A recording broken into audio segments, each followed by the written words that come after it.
Hey everybody, it's Matt Powers. Welcome to week 10, live Q&A. This is the Advanced Permaculture Student Online. So this is part 2 of Food Forests and Gardens. I hope that you got a chance to watch all of Michael Phillips. And I hope it feels like this is like a whole nother chapter, a whole nother, yeah, because Michael Phillips really is. Just like, Elaine Ingham opened a door through which people are now walking all different directions out of, with Korean natural farming, EM, bokashi, the bionutrient stuff, and all that stuff is really incredible, and it's all beneficial. We keep finding caveats, we keep finding complexities, we keep finding new levels. And if you listen to my podcast this week, it's really critical. We got to know and understand these things. I'm going to be updating certain parts of the soil week for sure. I'm going to be having, new information in there for sure. Maybe I'll just for now put Dan Kittredge's interview in there, because it's stunning to hear him say it. Because I mean, he's talking about the particular like copper solubilizer, life, and he's talking about like cueing very specific life in the soil and having them do things, and specific vitamins that if they're not in the soil, nutrients that if they're not in the soil, 80% of the life can't thrive. Stuff like that. Just like, oh, well, that's a caveat that we all need to know. You know what I mean? So it was really stunning to have an opportunity to dig deep with him. It was really incredible. So yeah, there's always stuff coming out. There's new stuff coming out, and when we get to these trailblazers like Michael Phillips, where he's using EM aerated nettle and comfrey teas, and it's like, I thought those were only anaerobic. I thought those were stinky. It's like, you know what I mean? Like, it changes everything. We start thinking about it. It's just like when we first heard, that like bark beetles, can be fought with compost tea. You know what I mean? Can be dissolved. It was one of those kind of situations. So I really want to share that with everyone. And I know as we explore and as we continue to find new revelations and new caveats and complexities, that it will all continue to help us all, So I'll be continuously adding those things to the course and updating things. And if you have been with me since the beginning, you've noticed that the textbook, has gotten a second edition on there. It's like, yeah, we have a second edition textbook. And I'm working on a third edition right now. You may have noticed that the language in the second edition, there's actually like, there's fundamental differences. It's 50 pages longer. I fear that the next edition is going to be even longer, but that's okay. And you all have free access to the ebook when it's updated. I'm going to put it in week 1, because this is a living work. This is science. And the new information, the new discoveries that we're encountering are really stunning. I mean, this is the week that Alan Yeomans, 88 years old, released the carbon still, his new innovation. This is a machine. It's like a huge, machine that will tell you your carbon soil levels. So there's a lot happening right now, right this week, today, right here too. So thank you so much for being here. Thank you for being part of our community, and thank you for taking part in this journey and this exploration, because this trailblazing, is difficult when we do it alone. But when we do it as a community, when we're here to support each other and learn together, we move fast. We arrive at really deep insights just so much faster. And and it's ultimately, we're community building, and it feels great. Community building always feels great. Maybe not in the crisis time period, you know what I mean, or a healing time period, but even in those time periods, it's the right thing. You can find joy in it, even if it's hard, even if it's painful. So let's begin with your questions. And then I'll go and check out YouTube. Make sure to do that. All right, so questions about hand tools. I'm unable to get into kneeling or squatting position due to heavily damaged knees. In your scythe demonstration in an earlier video, you were cutting vegetation, and I'm wondering if a scythe is the only tool that can be used in standing position. And if other tools can be used in conjunction with the scythe. Any suggestions for someone that can only cut in a standing position? There are definitely longer handled tools back in the days of yore, but they're like, we basically created backbreaking labor for a lot of people by shortening all the tools and making them small. And some people argue that, you know, well, the tools seem bigger because we were all shorter because we were malnutrition, but that doesn't really hold up if you really go back and look. And so like the longer handles make a huge difference with like all the tools. So if you could get a longer handled things, that could help. But the scythe is the thing. And I know that there is an argument about, you know, the American scythes and how you can learn how to use that weight properly. But the article I read on it was these two men in their 90s knew how to do it. And that was years ago, and they never taught anyone. So the American scythe physical discipline has gone. And so we can defend it for that time period, and we can defend it for those old guys, you know, who have probably now passed on or retired and no longer can pick up that American scythe because it's so darn heavy. And so, you know, I mean, I'm totally, you know, against demonizing anything, right?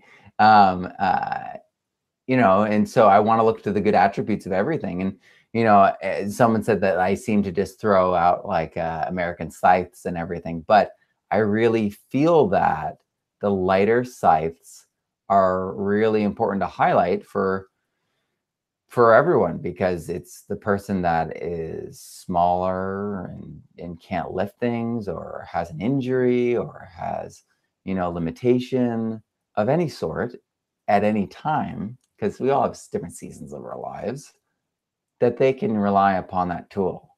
And even, you know what I'm saying? So I think it's just a more versatile tool because it's lighter, because because people know how to use it. So I would say that the European scythe in specific is what I would recommend. Because and you can make it this really graceful thing, and you may be like, oh wow, this is hard at first, and you may need to sharpen it, because if it's really sharp and you're doing the body motions and you're not taking too much all at once in your swath, your swipe, it's like butter, and it feels good. It's like, you know. And I'm not saying I'm an expert at it. I hope I didn't give that impression. Oh man, Botan Anderson is a great example. This One Scythe Revolution. Go watch that if you want to see someone who's really like almost like a dancer. You know what I mean? Who does this? Who prides themselves on people watching them be graceful doing it. I'm just trying to, you know, get out there and do my best.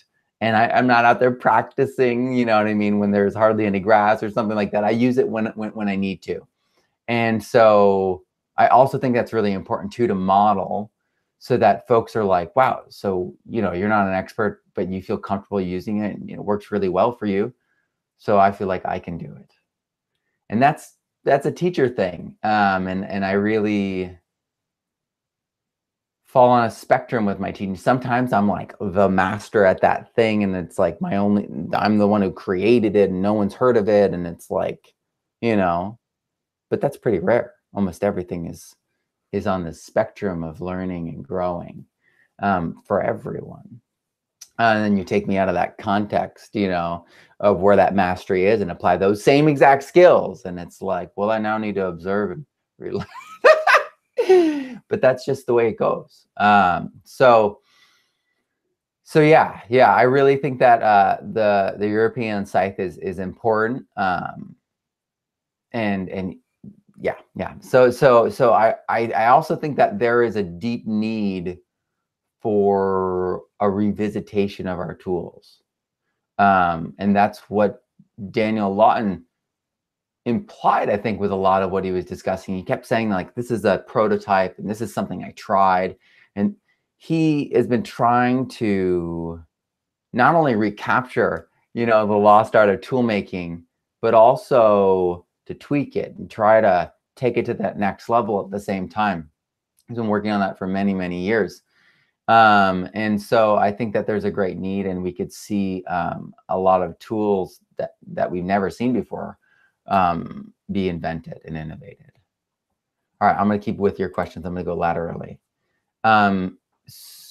More on orchards would be helpful. Woo! So I feel like between Michael Phillips and Stefan Sokowiak, we've got a lot to think about. And then if you need more information as to like a database and like a reference manual, because you want the data, like what trees, what are they like? What's their data point? That kind of stuff. I would dig into this. Hold on, let me get this off the shelf. Because there's some good ones out there, but there are also some ones that are just a waste of your time and money.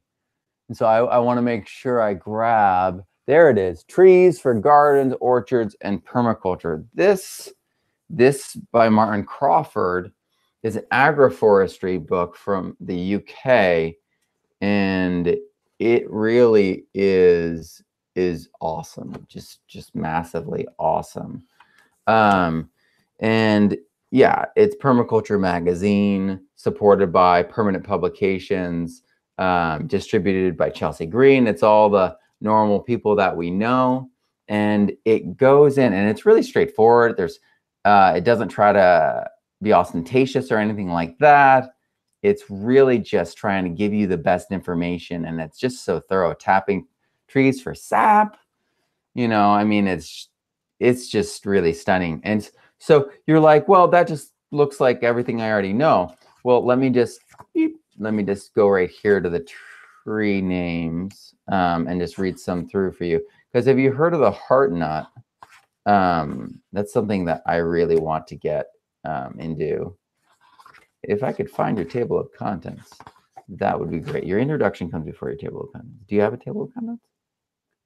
I don't think you do. This is interesting. Oh, no, it's before. Here we go. It's like the second page. All right, so golden chincapins, heart nut. Linden, you want to know about linden, right? Gene Wallace talked about linden. Bullace, damson plums. We've heard of those. Bwart nut, blue bean, bladder nuts. Bentham's cornel,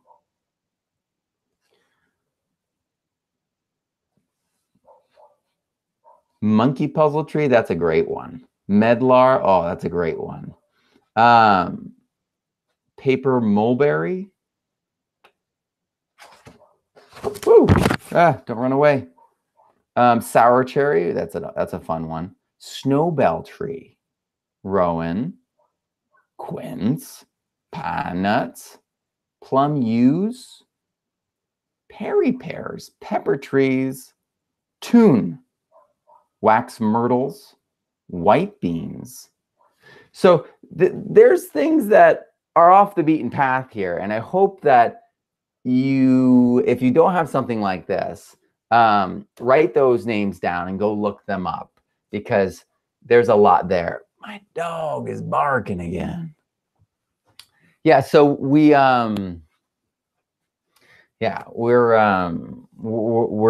definitely going to be shifting sites soon so that the dog can get more time running around. There's just all these bears and cougars and everything here, and so they tend to chase them really far afield, and then get into all sorts of troubles with the neighbors. So, anywho, So, but that's, you know, that's blue healer territory there, right? So, but the next place we're moving is going to be just perfect. So your questions, there we go. All right, so question about hand tool. Okay, the same question. I would like to restore the fungal ecology in the soil of a conventional citrus orchard. The orchard was hard, heavy clay soil and has no mulch and is mostly bare with only sparse patches of pioneer weeds. The orchard is flood irrigated. How should I get started?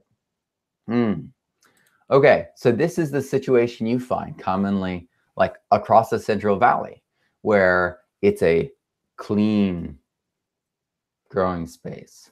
And what that means is that it's a dead growing space. So what I would do is I would bring in, well, first thing I would do, I would go in there and I would be ripping between the rows. I would identify where the roots were too. I wouldn't just be ripping up their roots and stressing them out or something like that. I would get the distances, look at the rows, look at what's going on, and then I would disturb that heavy, hard clay soil because it's compacted. So there's an aerobic zone, or an anaerobic zone, sorry. We want it to be an aerobic zone. And so we need to break things up. And so ripping would be great because it won't overturn the layers of the soil.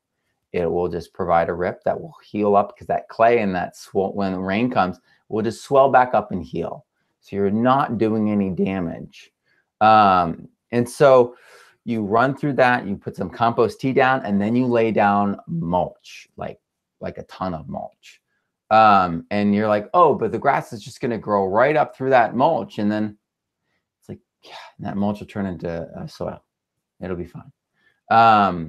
And then that mulch layer will go fungal and will connect the entire way.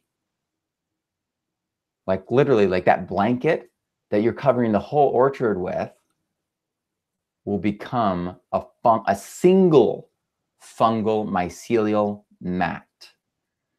So it's really cool. And that's what the fungal duff, you know, is that they're talking about in Michael Phillips' work and all that stuff. But he's got all those grasses, he's got all those support species, he's got it all dialed in because he's got soil.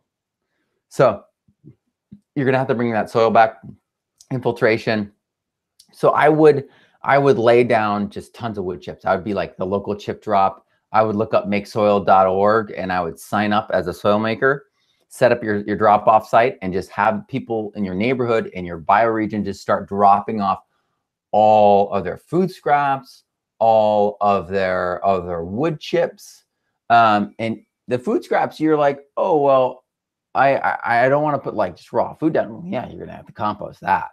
But the reality is you really want the ability to just be constantly generating soil. You really want the ability to be able to add compost and then cover it with wood chips with a fungal duff layer. Yeah, you want all these possibilities. You want all these things because there's your fertility. There's the backbone for your system. And the other thing that I would do, which is something I just learned from Dan Kittredge, is that if you don't have B12 in the soil, you don't have the ability for 80% of that compost life to survive. Crazy. So what we need to do is we need to have cobalt. Cobalt with some other, you know, things attached to it. You know, I believe he said amino acids. That is what forms B12, which is critical to life. So if you don't have it, if you don't have cobalt in that top soil layer, then if it's all like aerobic and compacted, you broke it up. Does that instantly mean that there's B12 there or cobalt?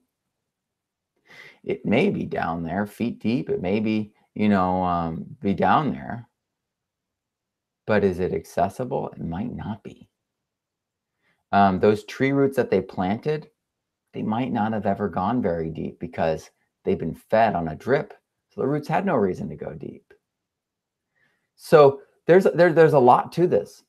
And I didn't know that cobalt was the limiting factor. And I don't think anyone really knew until, you know, the person who recently discovered it, you know, started spreading it, and Dan shared it with us. But it's a limiting factor. So we want to make sure that we have, and the solution is very easy. Sea salt. And he has exact, in the talk, he actually has exact measurements per acre, which is brilliant. Seawater, if you're close to the ocean. And then lastly, whatever your continent's rocks are, the continental rock, broken up as rock dust, which is cheap. Continental rocks that are broken up, rock dust, is cheap. So we can amend our soils and then jumpstart the topsoils, get the topsoils everything they need. And then those polyculture, the plant roots, the perennials, they all reach deep and get within that full 20 feet of nutrition, which has the full spectrum of all the nutrients in the world. But you might have that compaction layer, that anaerobic layer. You might have just tilled the top to death. It's a lot to it. So I just want to like put that all into perspective. So I'd be having rock dust go in with the compost tea slurry, and I would make it. I mean, okay, so like what's going on in the different stages of composting, right? When we're doing compost tea, we're really refining it, right? Does that mean the compost in the bag is bad? So this idea of the compost slurry, of taking that compost and then combining it with the water and making a slurry and doing it, isn't wrong. You could be doing it without any bags and have it as a slurry from the day one you started brewing and use that. So I want people to know there's so much flexibility. I think people see formulas, they see Elaine Ingham's like 1 meter cubic only, and they get really, but that's not the way it is. I mean, if it's hot enough, you know, outside ambiently, the pile can be very, very small, as Elaine has said in her videos. So it's just really critical to understand all that. I think she said it in her videos in the interview we had with my wife. And if she didn't, she said it in an email. And I've considered publishing those emails. Because she gives me, and then Peter McCoy's emails too. Yeah, and then while I'm at it, maybe Noam Chomsky, and Lessig has had some good emails too, to me. Anyway, but that's what I would do. I would start with fixing the soil, calibrating the soil life to the specific kind of citrus. So you know what I mean? You're going to study that citrus, and you're going to try to align the fungal to bacterial ratios as well as possible when you're doing all this. And also know that if you're giving the broadest spectrum, the plants choose for themselves. The soil life, you know, says yes or no on its own, and they figure it out. They're like, you know, this whole economy and democracy of the soil. When they need to be like socialist in the soil, you know, the fungi like gives everything to people, and then, you know, and then moves on and dies off and feeds itself to the next stage. And then sometimes it needs to really be 1-to-1 or like 1-to-12. You know what I mean? It's or you get to the point in the nodule where there's a surplus, and then it starts feeding back up and feeding the investor. And with the plant, you know, with the nitrogen fixation. So there's all these crazy metaphors built into this. It's fun. It's really cool. So I would start there. With the flood irrigation, I would replace that with drip tape. Most likely, though, I would look into this carefully, because there is like the plastic drip tape that everyone sees, but then there is this like flexible metal lined, like really heavy duty, like plastic drip line that is very expensive, that is out there that commercial people are using. So the Home Depot, like squishy, chewy bubble gum feeling to the gophers, drip tape, that's full of phthalates. I mean, well, why is it so flexible? Because it's got softeners in it, and so it's gonna be releasing that. And this other one where you're like, oh, it's like, I try to bend this too much, it's gonna be like, it's metal. You know what I mean? It's like it's flexible, but you can tell like it's like high quality. You know what I mean? You want to take good care of it, and because that's that higher quality, it will last. So you might be going with that, but yeah, I would have to see how it is just to rule out the flood irrigation. Where's the water coming from? Is it water that is from, I mean, if it was Central Valley, I wouldn't want any of that water. That water is contaminated. And that water is all coming from the mountains. If anything, I would be doing like that thing where I sunk the water in, where I would like take the water in and clean the water, remediate the water, do lagoons, and then sink them back into the aquifer. That's what I would do. And maybe let water like wick in through some like really like a lot of earth, so that it's clean by the time it reaches the roots of my trees. You know what I mean? Like having water here and then having the trees here and then having but still, then I'd be testing. I'd really be testing, because it's crazy how bad the water is. I mean, they're using fracking water to grow food in the Central Valley right now. That's true. That's crazy. It shouldn't be true. That should be just so offensive. Like, how could you say that? We would never do that. We are. So I would try to lower the water to the point of no water. It's citrus, right? You get your soil levels high enough. You get your organic matter levels high enough. You get your shade done right. You get your ground covers done right, and you can go without a lot of water. And I know there's all those numbers out there, there are requirements, all this stuff. You're watering in other ways. You are bringing in the water. They are getting the moisture. But like, what are those plants in my dry farming section doing? You know, they're gathering water for sure. They're taking it in from the air. There's also a valley here, so he gets to hear himself echo his bark. So he likes that, I think. And dogs, it's their voice, right? So we gotta show it some love. All right, so Michael Phillips' lecture on successful biological orcharding was a mind bomb. The tomato and amaranth seed saving demonstration was incredibly useful for me. That's so awesome, because I never know how useful the how-to stuff is. I grew up not having things modeled for me and having to figure a lot of things out on my own. That's how I taught myself music. And for many years, no one ever saw me in my garden. No one ever told me what to do or anything. And so doing things like that, where I'm not like actively teaching you, like, but starting to do the things that I do just as I do them, I always discount that as valuable for some reason, as like a default. And so it's been actually really incredibly important to get that feedback from you, and many of you, of how important it has been to see me do the spillways by hand, even though it's sped up and silly to a degree. The comprehension just goes to a different space for you. And I just didn't realize that. And as an educator, you know, you're always going to be finding things that surprise you, and finding where your limitations are perhaps limiting your ability to reach your students. And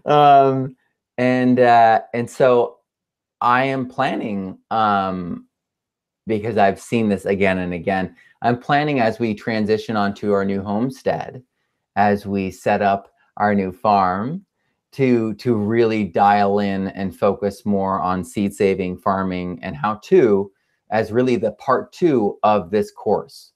And I know people are like, but wait, Matt, part 2, it's already so big. I know. But the problem is there's nothing extra. There's nothing that's like, well, we don't need this. Everything in there is really vital, and a bunch of it's placeholders for me to go actually to the Trump site in Canada and film, or to go with Eddie in Hawaii to the Molokai fish ponds, as he's invited me to come out there for months with my son and study. And so I've got all these things that are just waiting to be, and I really want to give them to you and give them to the world. So I'll be doing more and more how-to, more climate specifics, and bringing in more experts that bring in more complexity and caveats, like Dan Kittredge. From Michael Phillips, I learned that for healthy orchards, we must feed the fungal ecology in the soil. A fungal ecology will maintain a proper pH and deliver the ammonium amount of nitrogen to trees, thus supporting the tree's innate ability to resist disease. What's really fascinating is that the ability to resist disease, according to the research, is actually these things called secondary metabolites. So the carotene in a carrot doesn't actually play into their reproduction. So it's considered secondary. It's not considered primary. And their ability to resist disease, pests, viruses, is directly related to their levels of secondary metabolites. When they've got, it literally is directly correlated. So when Elaine talks about how the bacteria and fungi just are this coating and they can't be seen by the plants, there is a corollary to that where, yes, they're all on the outside covering it, and that is a result of them putting out exudates, which is a result of them having a full expression and panel of these secondary plant metabolites in their body. And so it's stuff that goes beyond vegetative reproductive growth. This is that moment, right? That surplus moment. Like in the nodule, when they're making those amino acids out of the nitrogen from the soil, interstitial spaces in the soil, the rhizobia bacteria is reaching its limit. And then when it's reached its limit, then it starts feeding them back into the plant. Just like the plant, when it has that capacity, it really then has the full protection and then full ability to offer everything possible and to participate in everything possible through their exudates. So we're getting more of the picture. We're getting more details, and it's amazing. It's a beautiful story and system, and it's a story that plays out every day, all day long, everywhere. I would like to see some more demonstrations of regenerating very badly degraded pieces of land.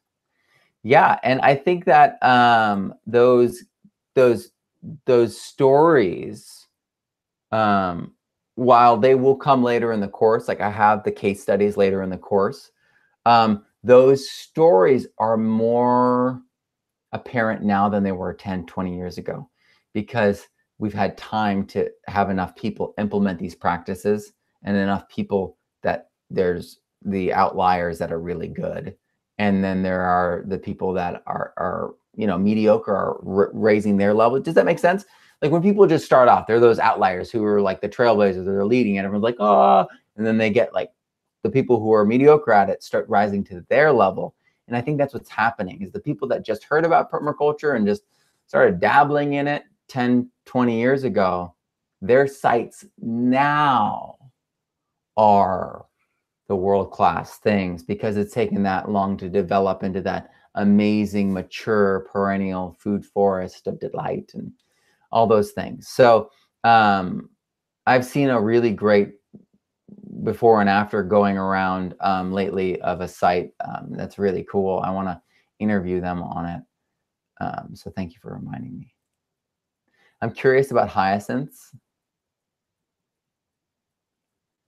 In tropical food forest settings, hyacinths are native to the Amazon basin, so they're possibly endemic to Costa Rica. I haven't found any statements from SINAC, the Costa Rican Conservation Department, about hyacinths being invasive. Going back to week 2's discussion on design elements, you recommended that I include a series of ponds and spillways. This setup will provide an irrigation supply to the garden beds and food forests during dry season. During monsoon, it will mitigate erosion. Beautiful. Hyacinths seem like they'd be great around the pond areas. They'd be packed with nitrogen and will thrive. That said, do you imagine that they would be aggressive enough to choke out the vegetation and make their way across the rest of the property? Perhaps you've seen examples of hyacinths being wonderful additions to the orchestra of plants in a permaculture setting. Well, let me just do this really quick. Hyacinths invasive.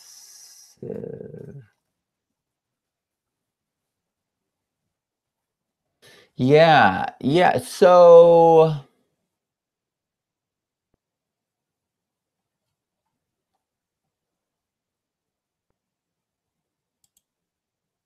there's a lot of people who are not happy with hyacinth. The plant can cover the lake so densely that it looks like solid ground, which can be dangerous for people who don't know the area. Yeah, they can just eat up the whole pond. But people are harvesting the water hyacinth and using it for crafts and biofuel and animal feed and even charcoal, like biochar and stuff like that. So while it is invasive, if you are harvesting it aggressively for other uses, potentially you could manage it. But it is a plant that requires management in many situations.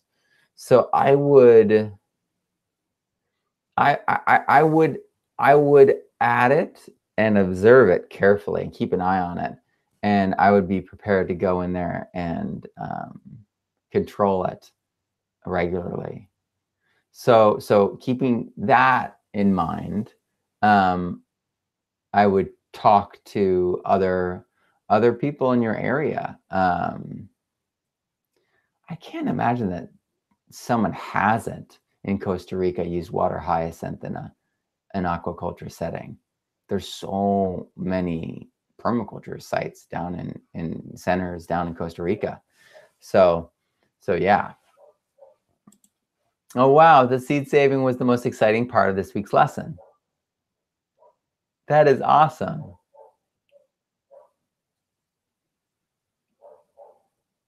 Oh, I'm so glad you're going to try that. Wonderful. Lots of new ideas. Excellent. Yes, and it does seem like we all could take an entire year's course on orchards. And let's talk about that for a second. So the genome of a tree makes ours look teeny. The lifespan of a tree of some trees makes our own lifespans look teeny. And then the fact that mother trees can live on even after their full life and feed their genetic memories to their offspring. It just makes it so that we really are just scratching the surface of what we know about trees and what they're actually capable of. Because we don't have very many forests that are thriving, because we don't have intact fungal internets of the soil everywhere, there's a lot of questions that need to be asked. Let me see if I have someone arriving here or something.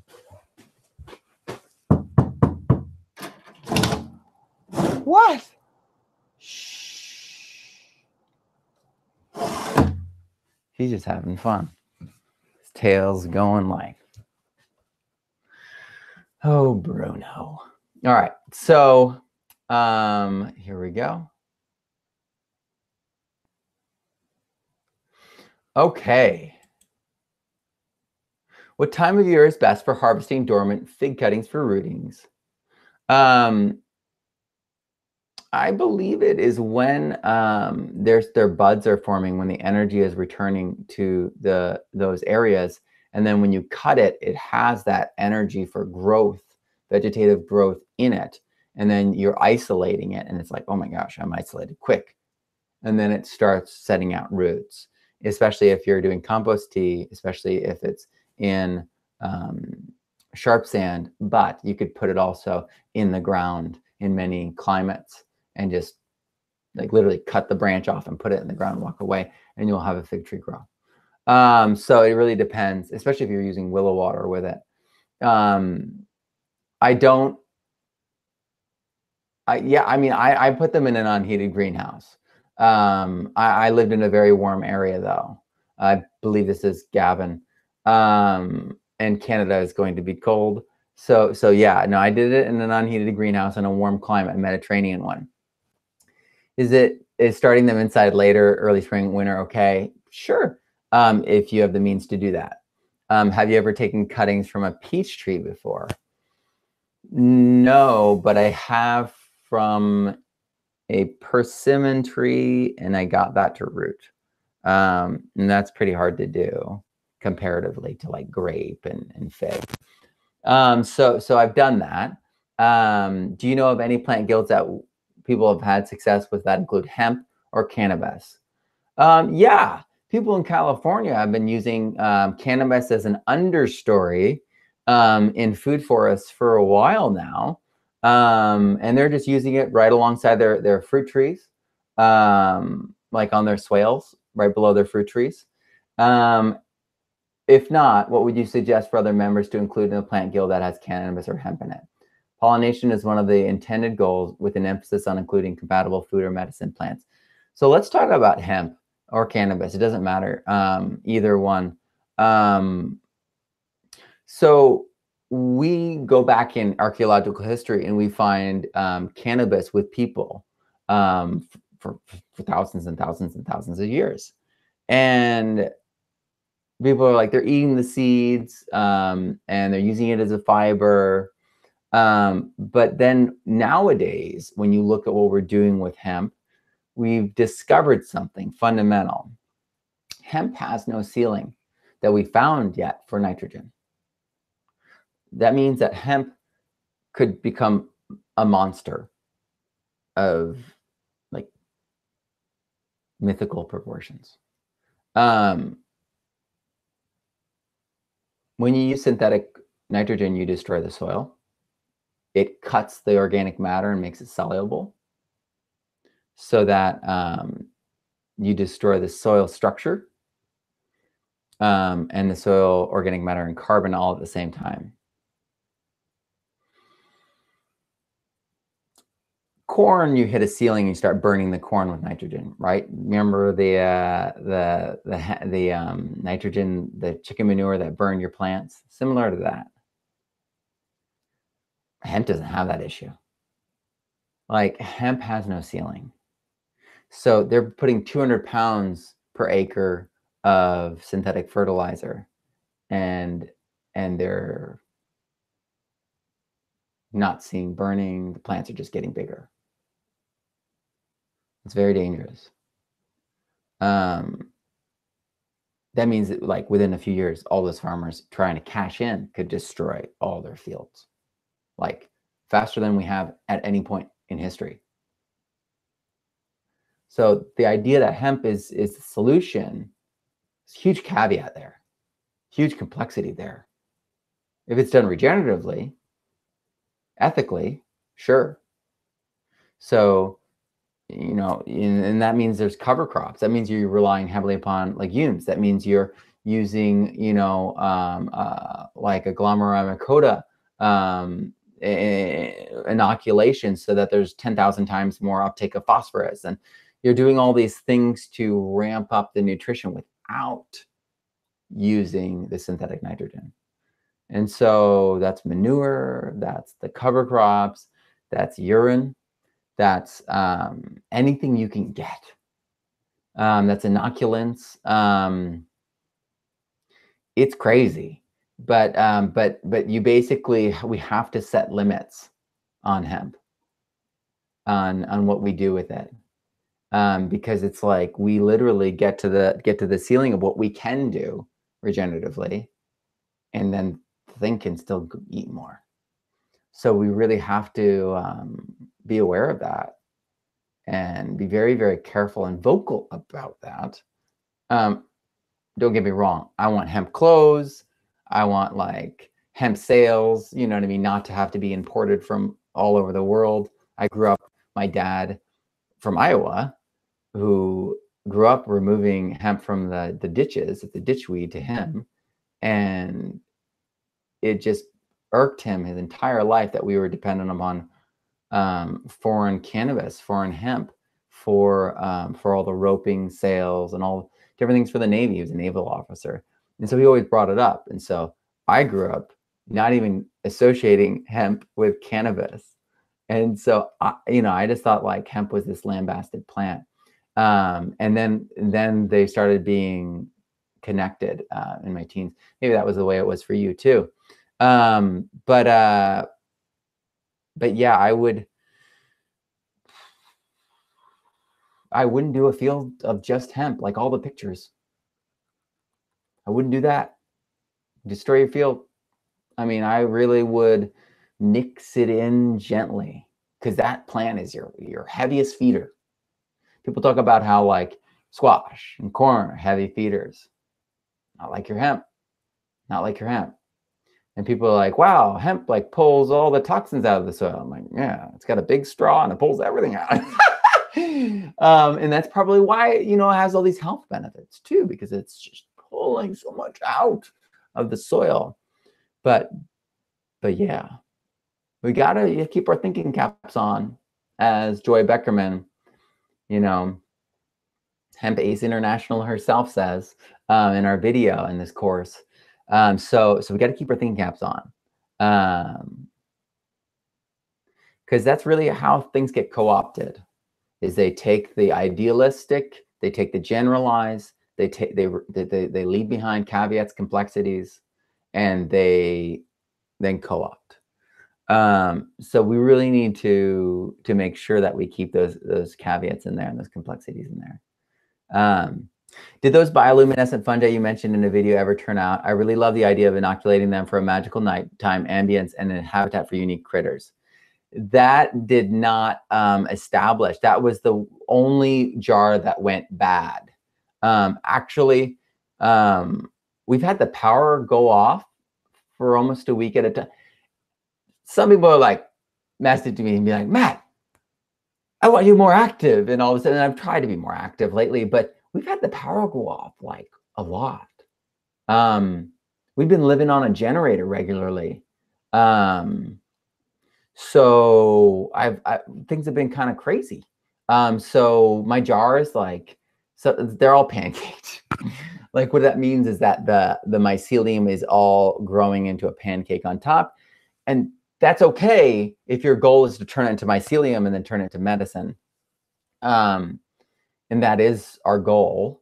So we're working on things over there, but you want the liquid below that still to then scale up with. So I don't want it to go too far. It's pancake now, but I don't want it to go too far. So one of those jars didn't come out. I know what went wrong. It smelled bad, like somehow a contaminant got in, and this happens. So that one got chucked. I really want to make a unique magical habitat. I actually want to set up paths that are like that, so that like around the house at night, you can walk through the gardens following the glowing path. So that is a plan.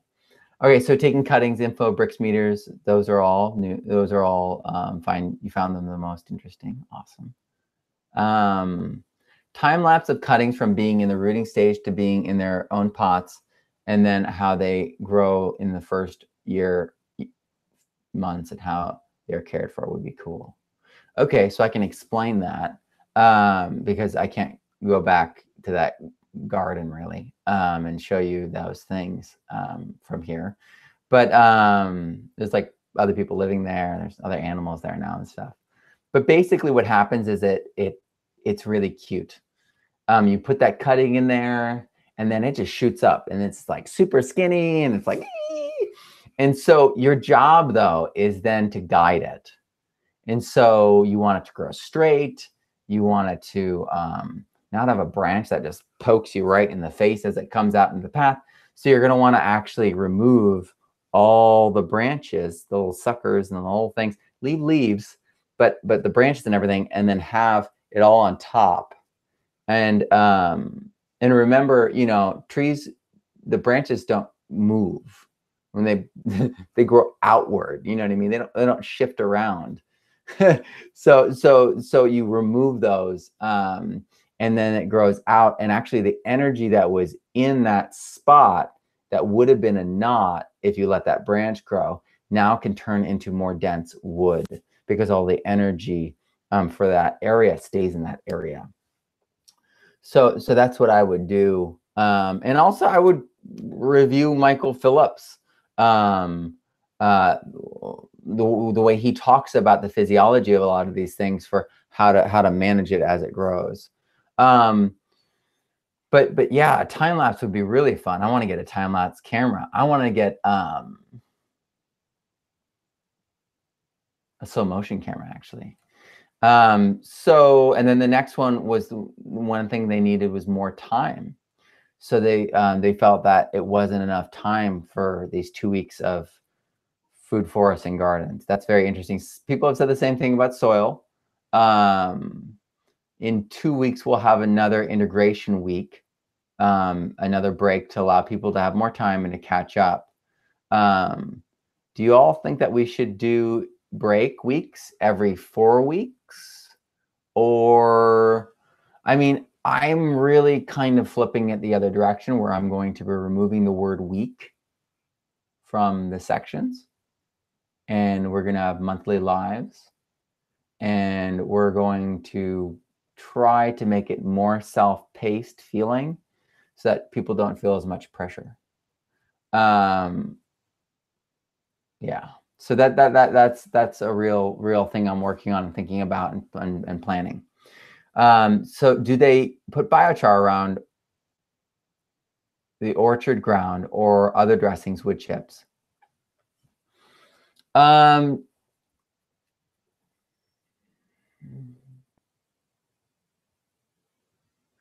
don't know who they is in this sentence, but I think it's the permaculture orchard. I don't know if they use biochar at Stefan's site.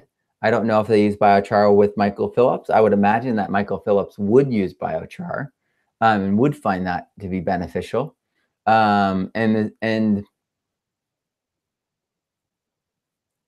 I don't think Stefan would see a problem with that necessarily. He might just not have the time or energy to do that. But I have a feeling that he was doing coppice whips of willow at some point. That's just, yeah. Stefan's really came from a lot of the French, biointensive natural farming techniques. And so and that world has that coppicing biochar, charcoal willow whips kind of thing. So yeah, I could see him totally doing that or being on board with that, but I don't know off the top of my head. And you like the planting trees with fruit trees. Yeah, I really enjoyed that too. I think Stefan's approach is really practical, pragmatic, and straightforward, and allows everyone to get it done and get it happening quickly. All right, so let us now pop over here to get it done. There's that delay. All right. you ever tried growing figs in pots or in the ground? Where are you? Oh, okay, you're talking about.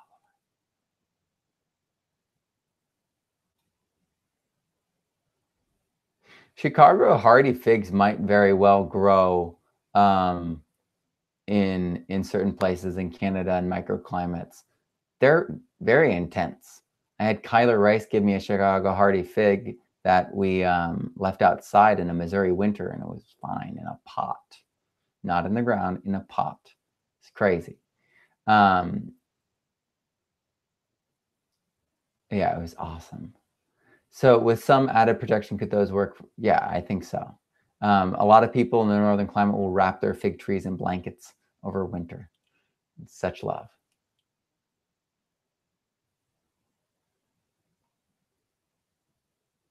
Just looking through your questions here.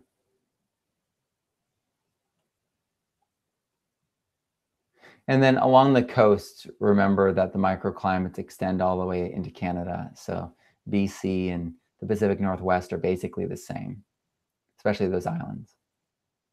Get a lot going on in those islands. That's why the Bullock brothers have the ability to do like Hawaiian, microclimates on an island that's, close to the border of Canada.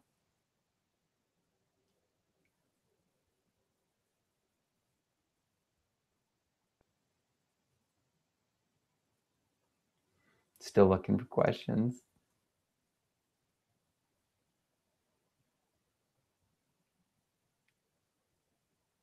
I love how you guys are how you all are so active.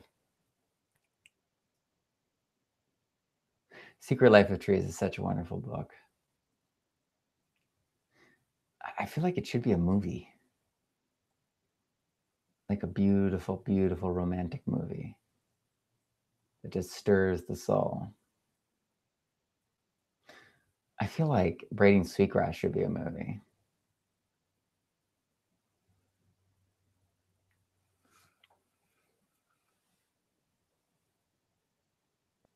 And the real reason, Gavin, I know so much about this hemp thing is because Joy Beckerman contacted me out of the blue and said, "You're like Dr. Elaine Ingham, but young, and you're not going to, charge me this huge amount to speak." And I was like, "Okay, what am I speaking about?"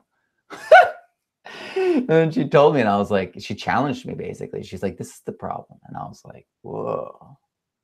And she just knew that my enthusiasm and desire to help would make it so that I would just volunteer, and that's what I did. I volunteered, and I talked to all these Canadian farmers. That's really what they needed. They really weren't demanding a speaker on soil, and so she couldn't get the funds for it, but she knew it was something vital, and so she contacted me, challenged me, and I went in there, and I showed them another way. It took a while, actually. We ended up talking to scientists. I tried, exploring a lot of different avenues. But basically there's ethical limitations on growing hemp. It's really the truth. The species that grows glowing fungus, there's several different kinds. But the kind we were talking was Pinellus stypticus. Can't believe I remembered that. Thank you, Peter McCoy, the great Peter McCoy. Thank you. And by the way, if you all aren't signed up for a class with Peter McCoy, please consider it. Mycologos is the first mycology school on the planet. It's both physical and online. Really needs your support. Just like, this course is constantly evolving and changing because of your participation, because of your support. I'm able to iterate it, improve it, and then make it more widely available to more and more people, spreading the information and refining it at the same time. The same thing's happening for Peter in his world in mycology. So please consider that.